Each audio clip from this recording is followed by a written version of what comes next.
Halo anak-anak, hari ini kita akan belajar tentang penyajian data kembali, tentang statistik.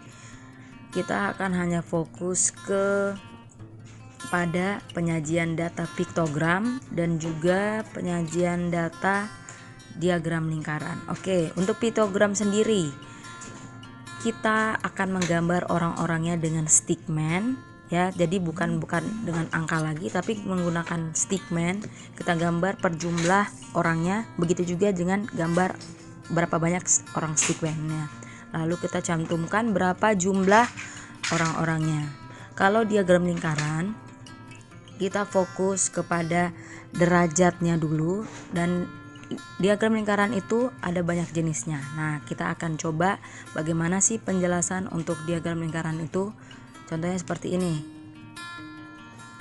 Oke, Miss coba jelasin menggunakan internet ya, dari rumushitung.com. Oke, diagram lingkaran itu ada jenisnya, ada 3, yaitu diagram lingkaran biasa, lalu diagram lingkaran bentuk derajat, setelah itu ada diagram lingkaran kelewatan nih. Oke, dalam bentuk persen ya. Nah, kita hanya fokus dulu pada nomor 1 tadi, yaitu diagram lingkaran biasa. Ya, hari ini hanya fokus 1 dulu.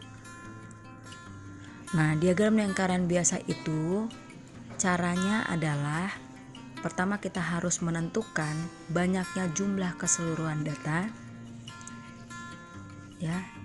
Nah, ingat keseluruhan data tadi adalah 360 derajat. Oke.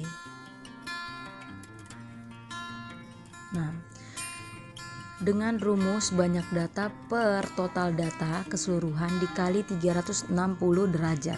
Ya, kita fokus bagaimana caranya.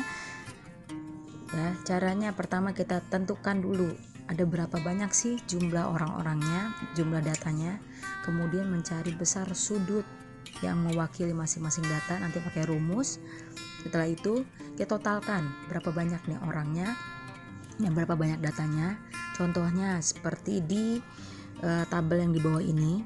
Kelas A itu jumlahnya 30 orang, kelas B orangnya 20 orang, kelas C jumlah orangnya di dalam kelas itu ada 10 orang, kelas D jumlah orangnya ada 40 orang.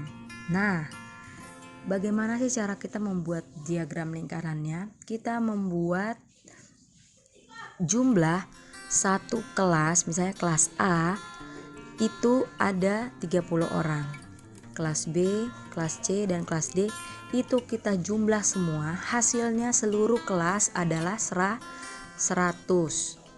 Setelah itu per kelas, kita kelas A tadi rumusnya adalah apa? Jumlah data kan ada 30, jumlah data di kelas A dibagi jumlah seluruh kelas ada 100 dikali 360 derajat, itu adalah satu lingkaran. Tadi rumusnya seperti itu ya. Jadi hasilnya dari kelas A itu adalah 108 derajat. Sedangkan kelas B dari 20 data kelas B, 20 orang kelas B dibagi seluruh kelas A, B, C, D ada 100 orang dikali satu lingkaran 360 derajat sama dengan 72 derajat. Begitu juga dengan kelas C, ada 10 orang di dalam kelas C dibagi seluruh kelas 100 orang dikali satu lingkaran 360 derajat sama dengan 36%. Dengan kelas D 40 orang dibagi seluruh kelas A, B, C, D 100 orang dikali satu lingkaran 360 derajat sama dengan 144 derajat. Kemudian kita akan menggunakan busur. Jadi tolong kalau yang tidak punya busur tolong beli dulu, cari dulu busurnya di mana dengan penggaris. Setelah itu kita membuat satu lingkaran. Waktu kelas 3 dan kelas 4 kita sudah belajar bagaimana cara menggunakan busur ya. Setelah itu kamu gambar 108 derajat, 72 derajat, 36 derajat, dan 144 derajat dalam satu lingkaran 360 derajat. Oke.